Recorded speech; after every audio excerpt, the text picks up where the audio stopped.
ahead and get started here. I'll open it up with the first couple of questions, and then we'll open it up for media that we have on the line.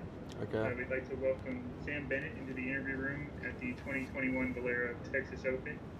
Sam got into the event via a win at the Cabo Collegiate here at TPC San Antonio. So Sam, making your PGA Tour debut, how did it feel to win that college tournament knowing you'd get a spot here at the Valero Texas Open? Yeah, it felt good to get my first one in college, and obviously that came with this PGA Tour exemption, which was pretty cool. And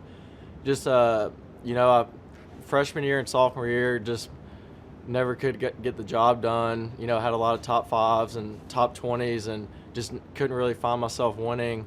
And for a long time there, I would question myself, and I never really thought that I had it in me possibly to win. And then it felt really good to get the job done in Cabo and get this tour exemption. Have you had any opportunity to speak with any tour players? Any advice you've received from any of them, whether that was in the weeks leading up to this week or just over the last couple of days? No, I spoke with Ryan Palmer, former Aggie, and Cam, and got a little insight here and there. But I played in the Pro-Am on Monday, then I only played 9 today. I played with Cam, and but as far as like insight and advice, I haven't gotten too much of that. Gotcha. And then the last question for me before we open it up to media on the line. I understand you have a very special tattoo on your arm. If you could explain to us what that tattoo is and what it means to you. Yeah, this tattoo means everything on my arm. My dad got diagnosed with Alzheimer's probably 7 years ago, and he was one of the reasons why I started playing golf and wanted to play good golf, and because I wanted to impress him. And then once I was outside with my mom one morning and just doing yard work, hanging out, and that was when it was probably like a year ago when my dad could still speak a little bit and make conversation, and I was struggling mentally with some things, and he told me he said don't wait to do something. And then like after that was the last thing advice he's given me before everything went south. So I was like, you know what, I'm going to get this tattoo that says don't wait to do something on my arm. And, I got it. And then it took him like 15 minutes to write it out. He actually wrote it out in his handwriting, and it was probably the hardest thing he ever had to do. And then so now it's with that on my arm, the tattoo, I got a new pre-shot routine I do before every shot. I just look at it and I say, don't wait to do something, and step in and hit the shot. But this is, Dad's someone I always looked up to, and, it just sucks, not being able to, him not knowing, win my first college event, get into a tour event, and then win my second college event last week, and it just sucks that he can't be here for that, and he has no clue that what I've accomplished. Well, that's a very nice story. Yeah. With that, we're going to open it up to questions from media that we have on the line. If you have a question, if you don't mind typing your name into the chat window. I see that we have a question here from Doug Ferguson of the Associated Press. We'll start with him. Hey Sam, congratulations. Hope you have a great week. Thank you. Just curious on your dad. Are you able? Where is he now? Are you able to at least go sit with him or see him? Yeah, we got health care coming to every day to our house, and 24/7. And I see him once a week, usually on Sundays, and I'll give him a hug. And it's weird. He still knows a little bit. Right when I walk in the house, he'll kind of look and smile, and then we'll hug, but there's no conversation at all. He can't put together a sentence, or just kind of babbles and does stuff. But yeah, I'm still able to see him pretty much every weekend. You had something on your Twitter account. I feel like it was back in February. Kind of a vague reference to trying to accomplish things and going through what you're going through. Was that at all your father related or family? Yeah, I've been struggling, pretty good mentally with some, forms of depression and anxiety, and just with that. And luckily I got some pretty good help at A&M with talk to a psychologist every week, and just just depressing thoughts just running through my head all day. Yeah, partially because my dad and just partially some other stuff, but say majority my dad. But yeah, it's been a rough 8 months for me. It really has. Well done getting here. Yes, sir. Next question is from Adam Rosso of Spectrum News Austin. Hey there, Sam. Just curious, I think your brother's going to be on the bag this week. Am I right on that? Yes, sir. How much has he and your other brother and your mom and everybody kind of helped each other deal with stuff with your dad and his fight with Alzheimer's? Yeah, it's tough. My brother's he's awesome, and both my brothers. I mean, I'm so proud of what they've been able to do too, because they both had to go to rehab in high school for drug problems and stuff like that, and they're strong, and they helped me through a lot, man. We all we text every day, and and we'll cry together and laugh together, and it's really tough on my mom too, and so we have to be there and be strong for her, and but Jake and Marcus, my two brothers, man, we always tell each other we don't have a father figure, so we try to be each other's father figure in our lives. Who's all going to be out there Thursday, Friday, and the weekend with you, mom, dad? Yeah, I wish I was telling my mom, I was like, I really wish there's a way, Dad, that he could make it out there, but there's just no way. It'd be kind of cool just to glance over and see my dad out there, but my mom's coming. My brother Marcus is on the bag, and a lot of family friends. But it ought to be a pretty big crowd out there. Thank you. So. Next question will go to Dylan DeChair of golf.com. Hey Sam, yeah. Let's see. First, I wonder if there's anything that people that aren't from a small town in Texas might not understand about where you learned to play the game and what golf meant to you growing up. Yeah, it's crazy, growing up, where I grew up playing golf on the 9-hole course in, Madisonville, Texas, it's a pretty cool place. Honestly, like me and my buddies, we'd go out there and go to the pool and go out there and, in swim trunks and like t-shirt and flip-flops and just like drink a 30 rack and just like have a good time.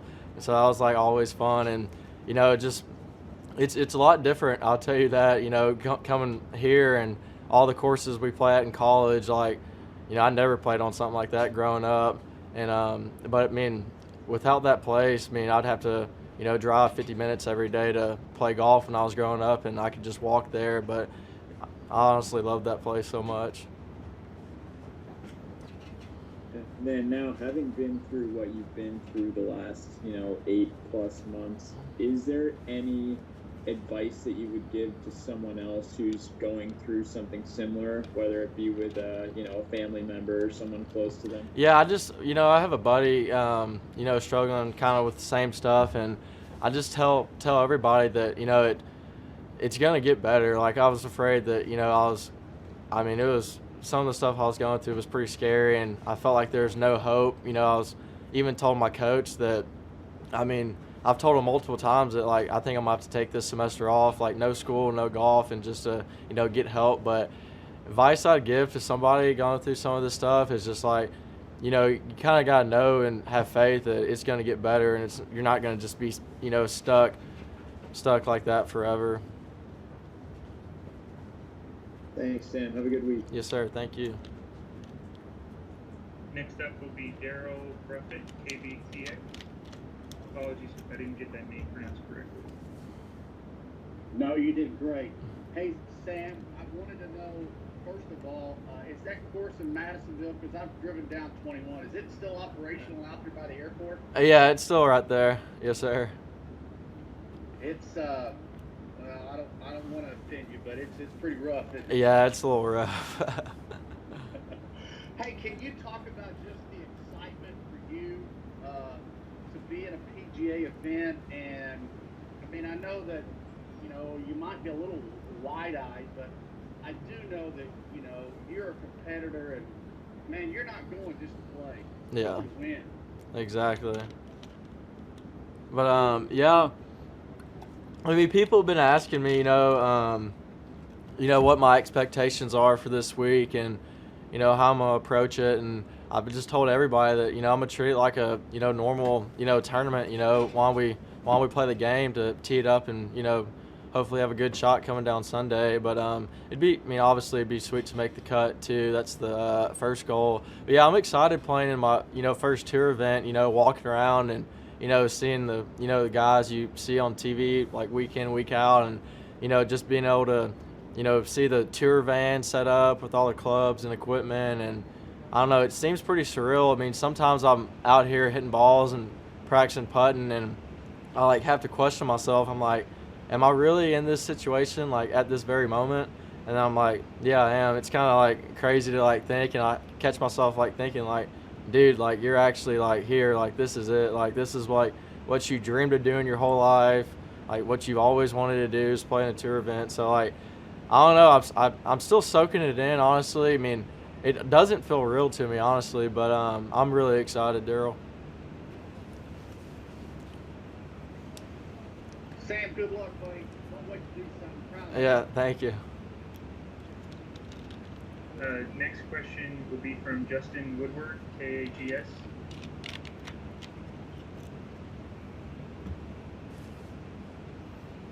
Hey Sam, you got me? Yes, sir. Hey man, NBC station here in College Station. Hey bud, obviously you're doing so good right now for A&M, so I guess the obvious question is just laid out saying you can make the cut and go to compete, but you got to feel good about where your game is, don't you? Yeah, I'm pretty, I'm pretty confident honestly on a little heater, and hopefully I can keep it going this week, and then straight into our home tournament and SECs. But yeah, I'm pretty confident where my game is right now, to be honest. I mean, with that said, I mean, you feel like you can go out there and shoot a low number? Yeah, I feel like it depends on the wind. I think it's gonna blow 10 to 15 out of the north pretty much every day, and I think the north wind's a little harder out here. Scores might be a little higher, but if it doesn't blow, if you get a early morning tee time, you'll be able to take it pretty deep out here. But when this course gets a little wind on it, it's pretty tough.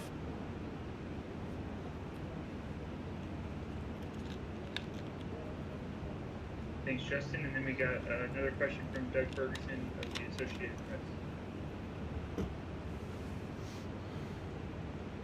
I'm coming. A little slower to the draw. Sorry about that, Sam. What I'm curious in Madisonville. It looks like equidistance. Houston, Austin, Dallas might be too far. Have you gone to a PGA Tour event, and if so, which one? And if not, why not? I've actually haven't been to a PGA Tour event, and just honestly, like, I play golf all the time. I see a lot of golf. I see a lot of good golf, and I don't really, care to pay money to watch golf, honestly. Well, to Jack, we need free tickets on the tour. Yeah. Is there any disadvantages from coming from a small town? No, I don't think so. Other than I'd say not being able to like, play different courses and stuff like that. But I mean, honestly, the only disadvantage I'd say had growing up until I was like 16 was I never really got to putt on any good greens, and it kind of showed. I mean, putting's my weakness, but growing up, I was putting, it's like fairways and just hitting bumps, so like you couldn't really practice. But other than that, I don't think there's any disadvantage at all. I mean, and Jack, stop me if someone's got a question here. I don't want to hog this, but I'm just curious, what makes you stick with it? I mean, what is it about golf that you liked it enough to keep playing? Oh yeah, I know. I get that question a lot too. I mean, I like it a lot, and I like winning, and unfortunately in this sport you don't get too many opportunities to win because you're playing with 150 guys. But yeah, I like it a lot. I mean, we're gonna see where it goes, but I tell everybody I'm not gonna, once I graduate college and hopefully 2.5 more years. I mean, I'm gonna try obviously to keep on playing the game, but I'm not going to be out here till I'm 28 grinding mini tours. You know, I'm going to get my job going and, you know, family started. But, I mean, yeah, it's just I think it's, especially now, it's the winning that keeps me coming back. When did you get good? When did you know you were good? Honestly, probably my grandpa said he knew I was going to be a stick ever since I was like 2, but it was probably eighth grade when I started getting some, you know, some Division I letters from some schools, and it kind of set in like, dang, like this is what I'm going to do. I'm going to go to college and play golf, and then, you know, that's going to hopefully prepare me for the tour. I guess where I'm confused, you would have had to have left Madisonville for other courses to get better, though, right? Yeah, when I was 12 or 13 years old, my dad was a good golfer too, and he loved to play. So he got us a membership at Traditions, where we play, the Aggies, and you know, I'd go over there every once in a while, like 2 times a month. And once when I started driving when I was 16.